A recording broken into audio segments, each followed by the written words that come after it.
حضرت علی رستے سے گزر رہے تھے تو دیکھا ایک شخص صبح ہونے کے بعد بھی سویا ہوا تھا۔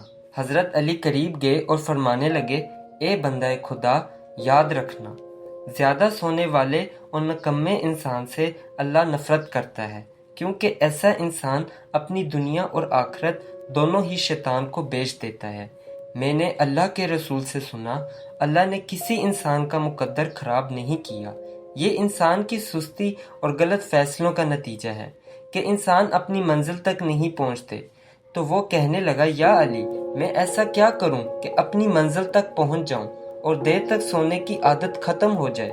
تو حضرت علی نے فرمایا، تم رات کو سوتے وقت سورہ نصر کو 21 مرتبہ پڑھو اور اللہ سے دعا کرو کہ اے اللہ، سستی اور دیر سے سونے کی عادت کو میرے وجود سے نکال دے۔ اللہ کے کرم سے تم اس عادت سے نجات پا کر کامیابی اور فراوانی تک پہنچ جاؤ گے۔